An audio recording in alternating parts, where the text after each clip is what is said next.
grande amor nos tem concedido o Pai, que fôssemos chamados filhos de Deus.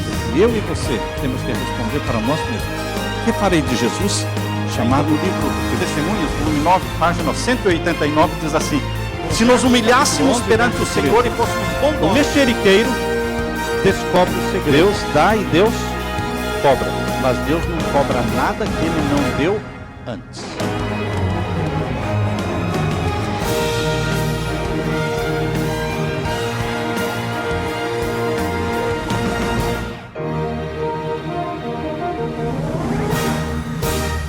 Querido que estás nos céus, na tua presença estamos.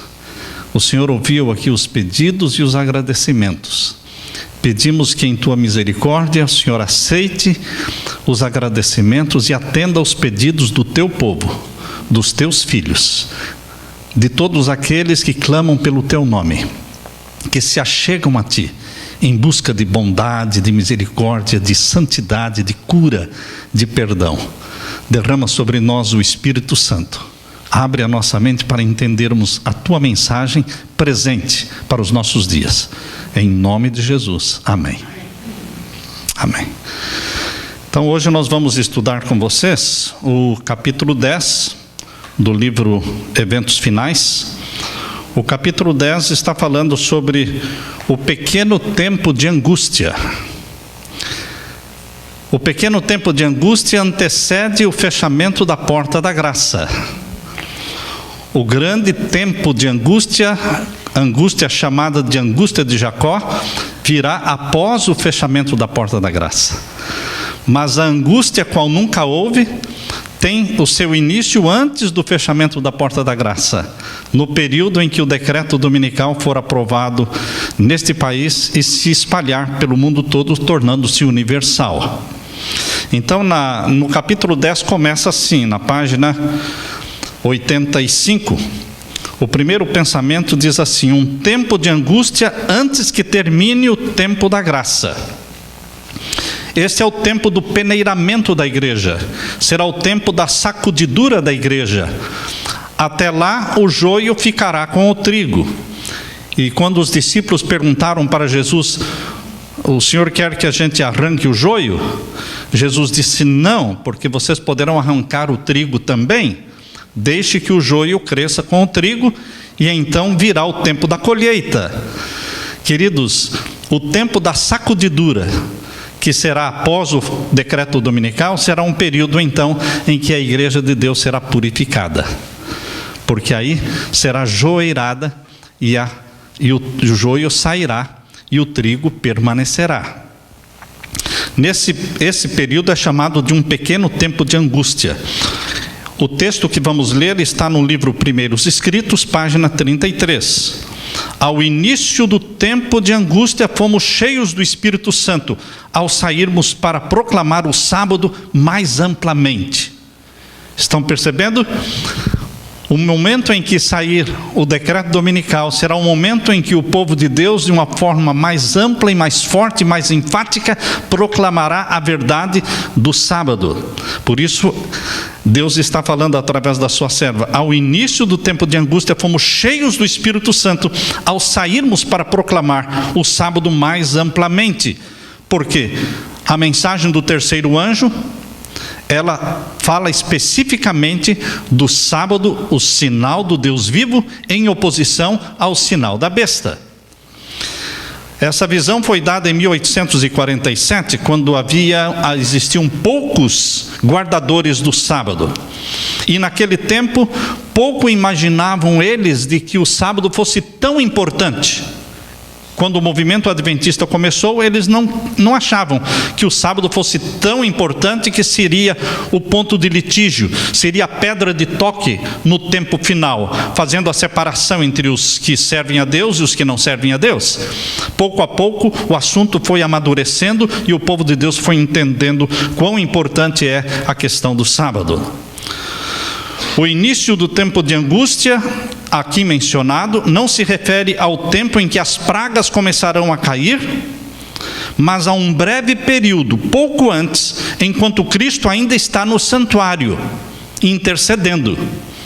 Jesus está no Santíssimo ainda intercedendo, porque ele está no Santíssimo desde 1844, e ele vai deixar o Santíssimo quando lançar o incensário sobre a terra. Quando ele lançar o incensário sobre a terra, Apocalipse capítulo 8, verso 5, se você quiser acompanhar, Apocalipse capítulo 8 e o verso 5. Aqui lemos, Apocalipse capítulo 8, verso 5.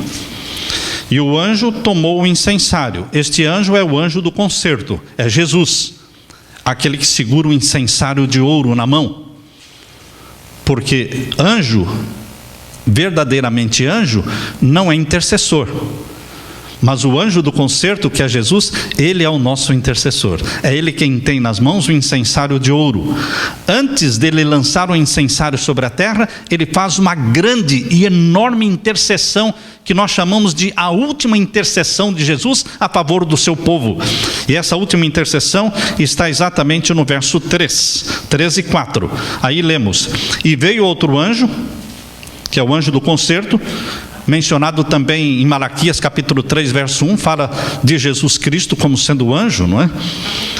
Apocalipse 8, verso 3 e 4. E veio outro anjo e pôs-se junto ao altar, tendo incensário de ouro. Quem tem o incensário de ouro no céu? Jesus. E foi-lhe dado muito incenso. Para quê? Para opor com as orações de todos os santos sobre o altar de ouro que está diante do trono. O trono está no Santíssimo, o altar está no lugar santo. Mas lembre-se que no santuário celestial não existe cortina, não existe o véu separando o lugar santo do Santíssimo. Por que não existe o véu?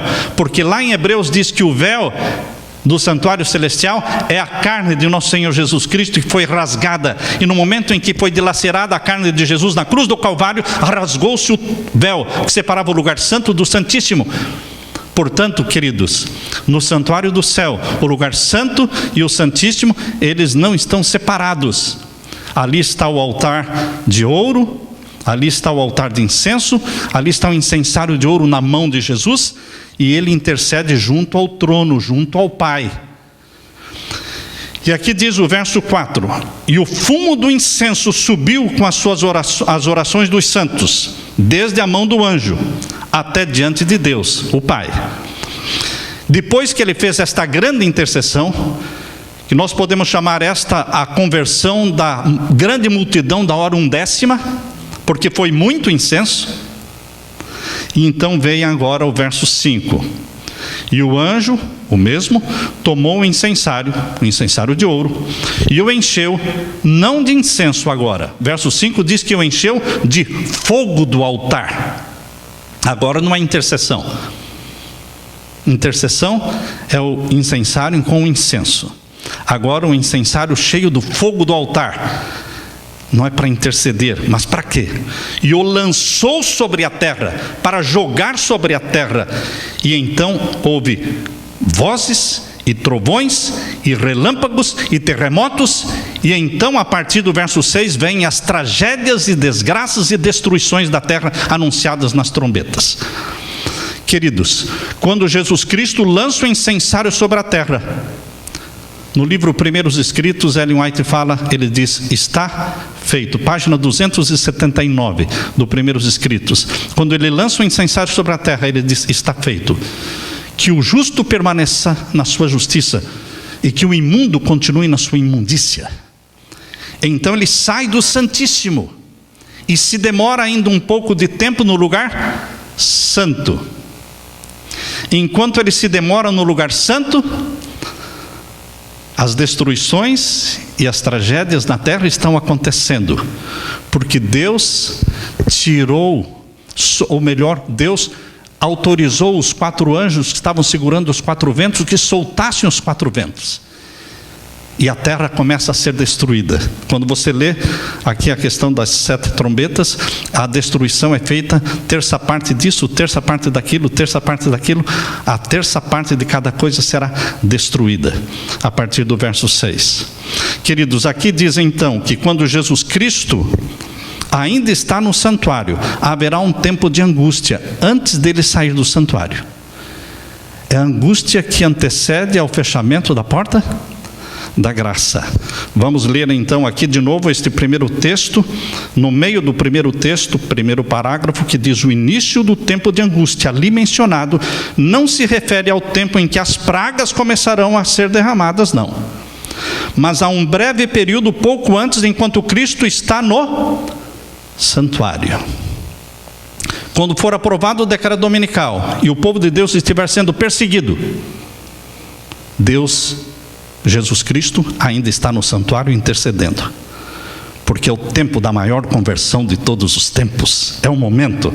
Nesse tempo, enquanto a obra da salvação está se encerrando, tribulações virão sobre a terra, e as nações ficarão iradas, embora contidas, para não impedir a obra do terceiro anjo. Qual é a obra do terceiro anjo? Proclamar qual é o santo dia do Senhor e qual é o dia falso, imposto pelo homem do pecado. O próximo parágrafo, na mesma página, na página 85, diz assim: o fim da liberdade religiosa nos Estados Unidos. Isso é quase que inacreditável, pensar que um país que nasceu com a liberdade de pensamento, liberdade de imprensa, liberdade religiosa, liberdade, freedom, liberdade, é a palavra mais ouvida e mais defendida e mais honrada neste país. Como nós podemos imaginar que acabará a liberdade religiosa neste país? E vem o texto: a lei de Deus, pela intervenção de Satanás, será invalidada. Em nossa terra, Estados Unidos, de ostentada liberdade, a liberdade religiosa terá o seu fim. A luta será decidida no que toca ao assunto do sábado e agitará o mundo inteiro. Um parente nosso que estudou a Bíblia, e ele dizia assim, e ele não crê nisso, ele dizia: eu quero só ver, porque eu não acredito que isso vai acontecer. Neste país aqui,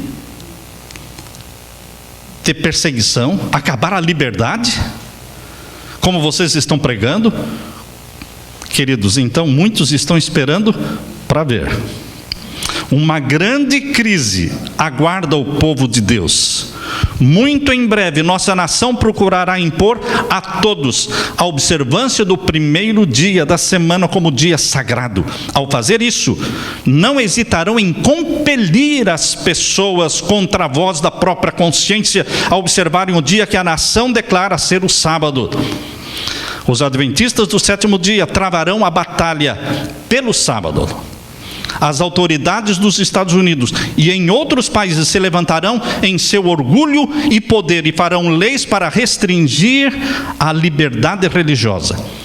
Os protestantes dos Estados Unidos serão os primeiros a estender as mãos através do abismo para alcançar a mão do espiritualismo. Os protestantes estendem a mão por sobre o abismo para pegar na mão do espiritualismo. Espiritualismo é ocultismo.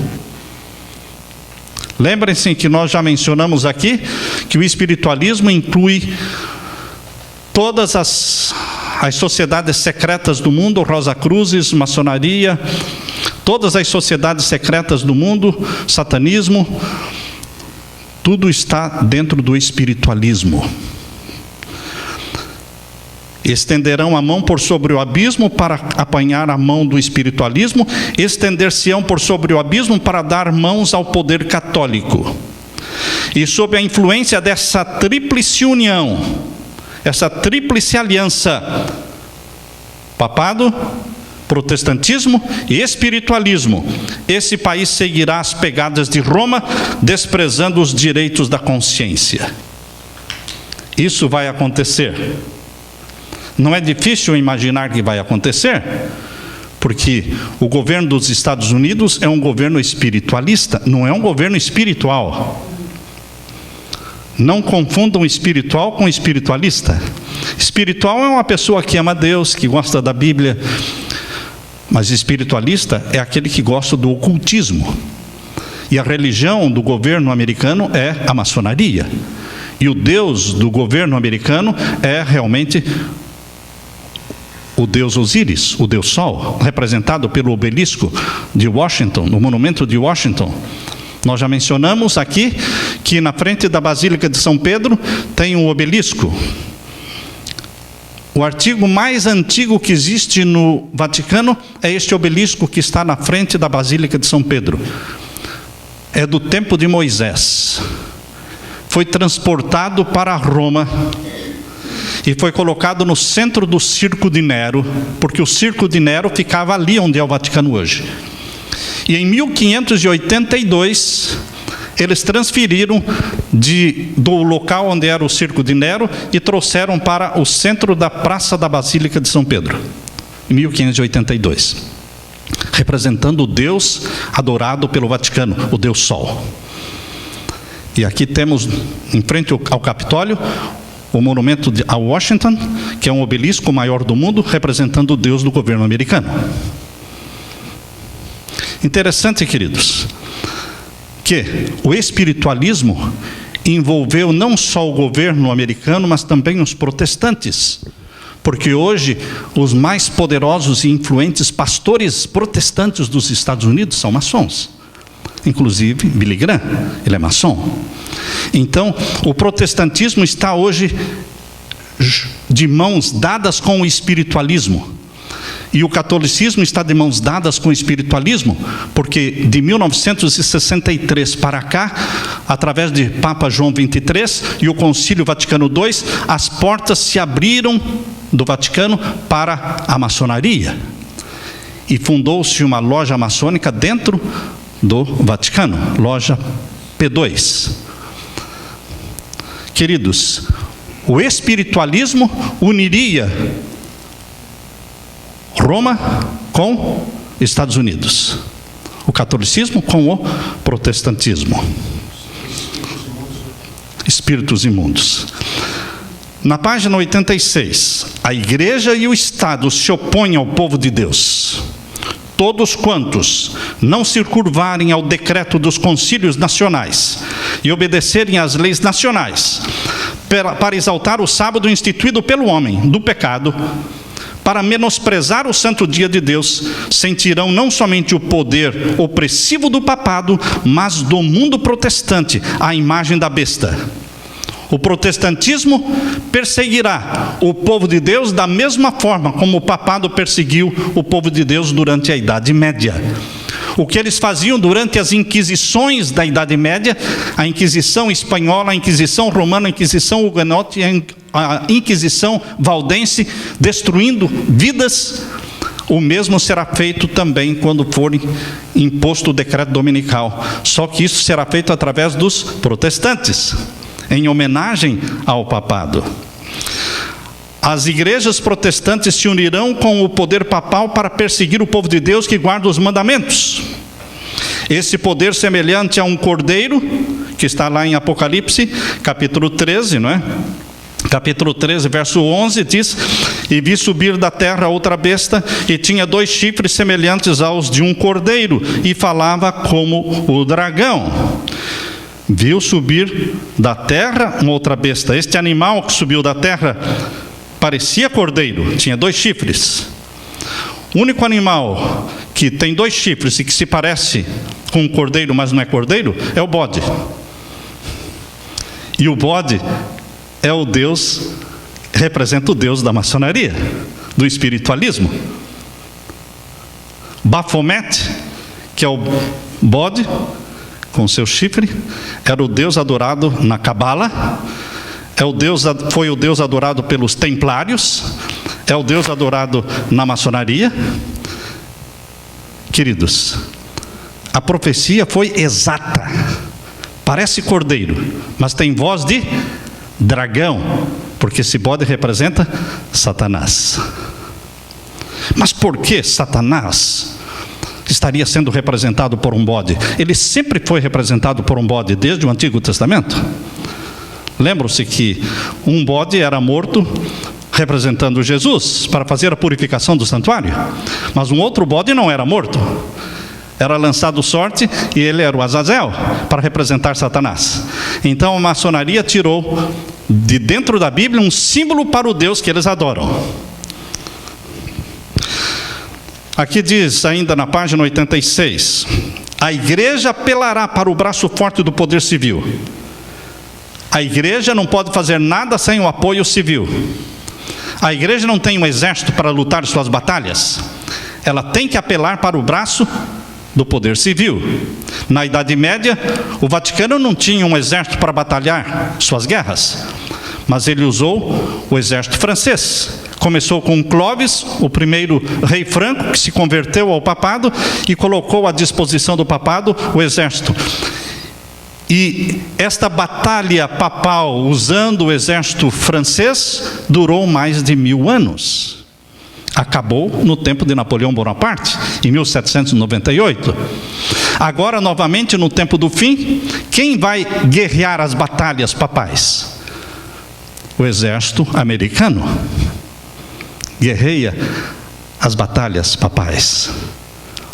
Por isso diz aqui que a igreja apelará para o braço forte do poder civil, usando o exército do país para defender seus próprios interesses.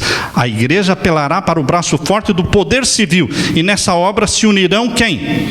Católicos e protestantes. Interessante que em Daniel capítulo 11, irmãos, abra sua Bíblia em Daniel capítulo 11, existe um texto que fala exatamente o que está escrito ali dos braços do poder civil. Daniel capítulo 11, o verso 31, está falando do rei do norte. Todos os pioneiros adventistas estavam unânimes na interpretação de que, todos não, mas pelo menos Tiago White e os outros líderes adventistas pioneiros estavam unânimes de que o rei do norte representava o poder papal. O rei do norte de Daniel capítulo 11. E aqui no capítulo 11, verso 31, diz que sairão ao rei do norte, ou seja, sairão ao papado, uns braços. É a mesma expressão usada no livro Grande Conflito. Sairão a ele uns braços. Que braços? Lá diz os braços do poder civil. E com esses braços do poder civil, o que o rei do norte vai fazer? Continua o verso 31 de Daniel 11. Profanará o santuário. Você quer uma profanação maior do santuário do que anular a lei de Deus? A lei de Deus, os 10 mandamentos, está exatamente no lugar mais santo do santuário, no Santíssimo. E quando eles anularem a lei de Deus na terra, instituindo uma lei humana, eles estarão profanando o santuário celestial. O único santuário que existe hoje é o santuário celestial. E profanarão não só o santuário, mas também a sua fortaleza, ou seja, a igreja de Deus na terra, a fortaleza de Deus na terra, será profanada, será perseguida, será massacrada. E o que mais eles farão? Além de profanar o santuário e a fortaleza, tirarão o contínuo sacrifício, destruirão a ideia de Cristo como intercessor e mediador nosso. E o que mais farão? Estabelecerão abominação desoladora. Que abominação mais desoladora poderia existir do que instituir um dia falso no lugar do santo sábado do Senhor? Esta é a abominação desoladora dos últimos dias, que vai ser instituída pelo rei do norte, com auxílio dos braços do poder civil. Na página 86, perante os tribunais, os que viverem durante os últimos dias da história terrestre saberão o que significa ser perseguido por causa da verdade. Nos tribunais prevalecerá a injustiça. Os juízes recusarão ouvir as razões dos que são leais aos mandamentos de Deus, porque sabem que os argumentos em favor do quarto mandamento são irrefutáveis. Então, quando os filhos de Deus forem levados a juízo, o juiz não deixará que eles falem muito, porque os argumentos a favor do sábado são irrefutáveis. E eles tomarão decisões injustas. A lei de Deus para eles não é nada, diz aqui. Para eles o que importa é a nossa lei, a lei humana. Os que respeitam esta lei humana serão favorecidos, mas não serão concedidos favores aos que não se submeterem ao falso sábado. Se formos levados aos tribunais, deveremos abrir mão dos nossos direitos, diz Deus. O que é que nós deveremos fazer? Abrir mão dos nossos direitos quando formos levados aos tribunais. Não estamos pleiteando os nossos direitos, diremos, mas o direito de Deus ao nosso serviço. Não estaremos reivindicando nossos direitos, mas o direito de Deus à nossa obediência. Os adventistas serão tratados com desprezo. Juízes, perseguidores, pastores, membros de igreja hão de conspirar contra eles. De viva voz e de forma escrita, com ameaças, com escárnio e com zombaria, hão de tentar derrotar a sua fé. Virá o tempo em que, por defendermos a verdade bíblica, seremos considerados traidores da nação. Os que honram o sábado bíblico serão denunciados como inimigos da lei e da ordem, como que a comprometer as restrições morais da sociedade, causando anarquia e corrupção e atraindo os juízos de Deus sobre a terra. Todas as desgraças na terra serão atribuídas aos que estão transgredindo o domingo. Os guardadores dos mandamentos de Deus serão acusados como sendo a causa dos juízos e das desgraças. Declarar-se-á que seus conscienciosos escrúpulos são teimosia, obstinação, desdém à autoridade, e serão acusados de deslealdade para com o governo.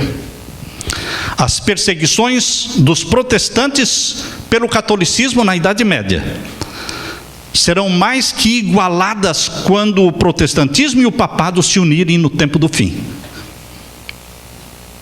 As inquisições voltarão. A história se repetirá. Não precisamos nos surpreender com coisa alguma que ocorra agora. Os que espezinham a lei de Deus com pés profanos têm o mesmo espírito daqueles que insultaram e traíram Jesus. Sem qualquer remorso, eles farão as obras do seu pai, o diabo.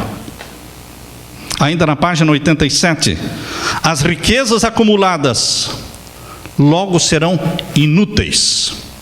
Terrenos, casas, propriedades, poupança, dinheiro no banco, tudo isto será muito em breve inútil. Quando sair o decreto de que ninguém poderá comprar ou vender senão aqueles que tiverem o sinal da besta, muitos recursos não terão utilidade alguma. Deus requer que façamos agora, tudo o que estiver ao nosso alcance para transmitir a advertência ao mundo. Porque quando sair o decreto, não precisaremos mais de dinheiro, porque não poderemos comprar nem vender. Tempo virá em que, de modo algum, poderemos vender. Logo sairá o decreto proibindo de comprar ou vender a quem não tem o sinal da besta. Quando você for fazer uma compra, eles perguntam: você tem o sinal? Não tem. Então você não pode comprar. Eu não posso vender para você. Na última grande batalha do conflito com Satanás, os que são leais a Deus hão de ser privados de todo o apoio terreno. Não terão a quem recorrer, nem a parentes, nem a juízes, nem a polícia. Eles estarão sem nenhum apoio terreno.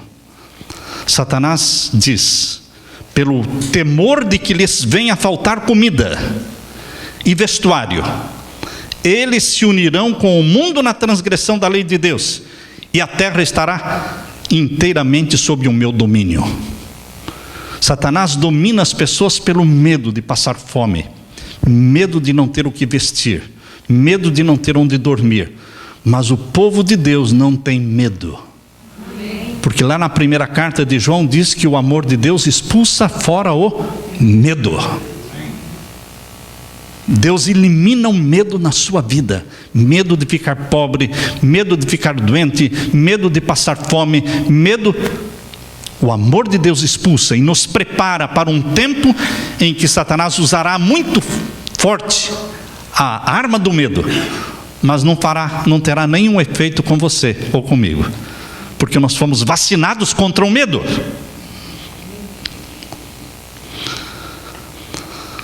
Alguns serão encarcerados, alguns serão presos. Como os defensores da verdade se recusam a honrar o descanso dominical, alguns deles serão lançados na prisão, exilados e outros tratados como escravos. Se formos chamados a sofrer por amor a Jesus, seremos capazes de ir para a prisão confiando nele como uma criancinha confia em seus pais. Agora é o tempo de cultivar a fé em Deus, antes que venha a noite. Antes que venha a noite. Se formos chamados para sofrer, vamos com um sorriso nos lábios, como os mártires iam para dentro do anfiteatro, para dentro do Coliseu. Eles iam com um sorriso nos lábios. Mas de onde eles tiravam aquela força, aquela coragem? Deus dá. Não antes, na hora. Nunca Deus dá a coragem antecipada. Deus não dava o maná antecipado, Deus dava o maná no dia. E a coragem Deus dará também no momento em que for necessária a coragem. Muitos serão condenados à morte. A melhor coisa para nós é entrar em íntima ligação com Deus hoje. E se Ele quiser que sejamos mártires por amor à verdade, isso poderá ser um meio de conduzir outros à conversão. Porque o sangue dos mártires é como semente que produz uma grande colheita para o reino de Deus. Por isso não existirão mártires depois do fechamento da porta da graça, porque não existirão conversões depois do fechamento da porta da graça. E Deus não permitiria que nenhum filho seu morresse após o fechamento da porta da graça, porque o sangue dele não serviria mais como semente para a conversão de outros. Muitos serão encarcerados, muitos fugirão das cidades e vilas para salvar a vida, e muitos serão mártires por amor a Cristo, colocando-se em defesa da verdade. Existe perante nós a perspectiva de uma luta contínua, com risco de prisão, perda de propriedade e da própria vida, para defender a lei de Deus. Os que forem fiéis a Deus serão ameaçados, denunciados, proscritos, serão entregues pelos pais. Jesus disse: pais trairão filhos, filhos trairão seus pais. Serão entregues pelos pais, por irmãos, por parentes e por amigos, até mesmo à morte. Não havemos de ter a coragem e a força dos mártires de outrora, enquanto não chegarmos à posição em que eles chegaram. Eu imagino que no momento em que os 3 amigos de Daniel olharam para aquela fornalha ardente, ali Deus os encheu de coragem.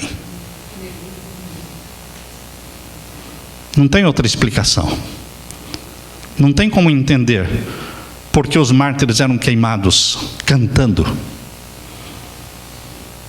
Como John Hus falou para o seu carrasco, que estava colocando fogo debaixo dele, mas por trás, foi por trás colocando fogo. Ele diz: o que você está fazendo aí atrás? Ele diz: venha e coloque fogo aqui na minha frente.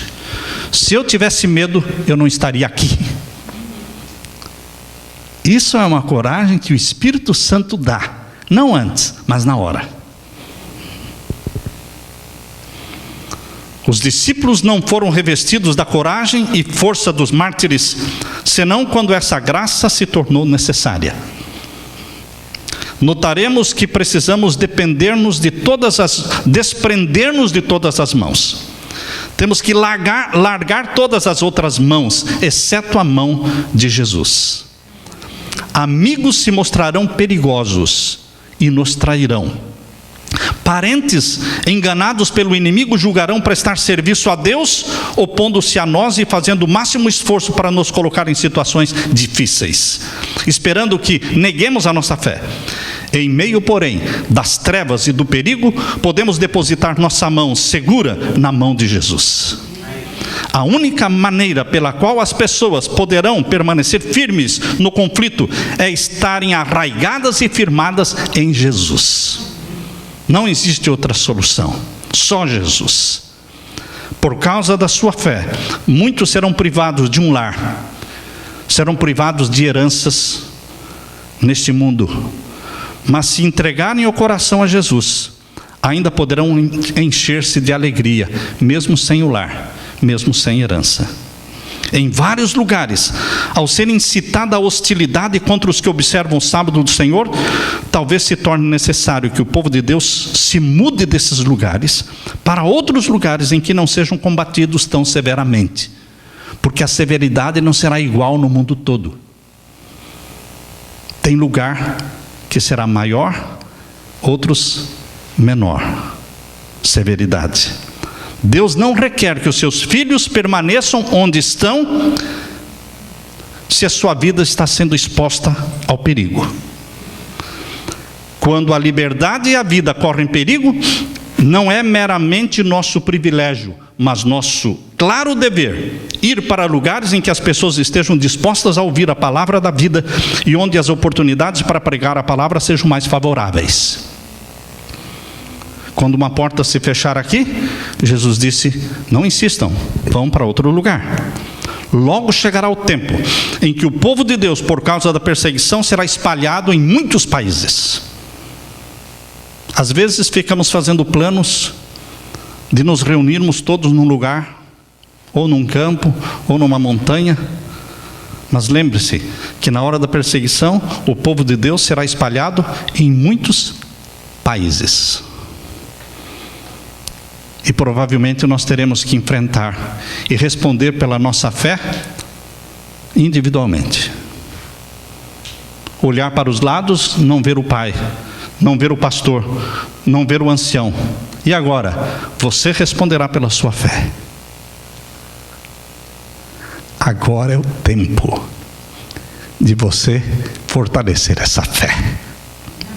Agora é o tempo de orar, de jejuar, de estudar a palavra, de entesourá-la no coração, para que você possa estar em pé e responder por si mesmo a razão da sua fé.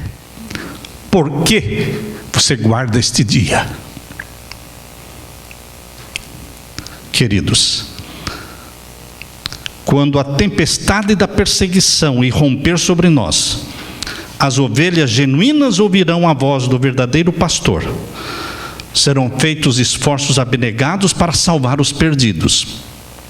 E muitos que se desviaram do aprisco retornarão para o grande pastor. Você acredita nisso? Que muitos que se extraviaram vão voltar?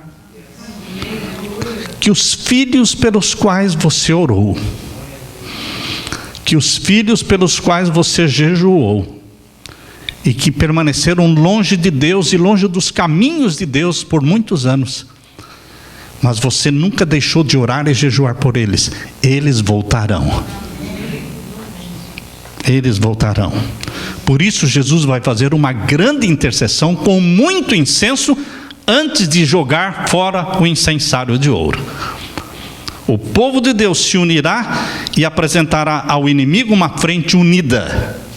Diante do perigo comum, cessará a luta finalmente pela supremacia. Ninguém mais dentro da igreja ou dentro da organização estará pensando quem é o maior, quem é o chefe, quem é o presidente. Não.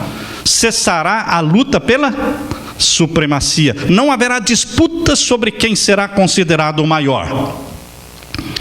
Quando a oposição à lei de Jeová for quase universal, quando seu povo for oprimido e afligido pelos semelhantes, Deus intervirá. As fervorosas orações de seu povo serão atendidas, pois Deus gosta que o seu povo o busque de todo o coração e confie nele como libertador. Durante algum tempo, será permitido que os opressores, perseguidores, triunfem sobre os que conhecem os santos mandamentos de Deus. Durante algum tempo, Satanás leva uma aparente vantagem. Deus permite que Satanás revele seu caráter como mentiroso, acusador e assassino. Assim, o triunfo final do seu povo se mostrará mais acentuado, mais glorioso e mais completo. Cumpre que cada qual procure conhecer a Deus. Não temos tempo para esperar. Deus não permite que aflição alguma sobrevenha à igreja, senão unicamente quando o que é essencial para a sua purificação. Deus só permite aquilo que é necessário para o nosso presente bem. Purificará a sua igreja, assim como purificou o templo.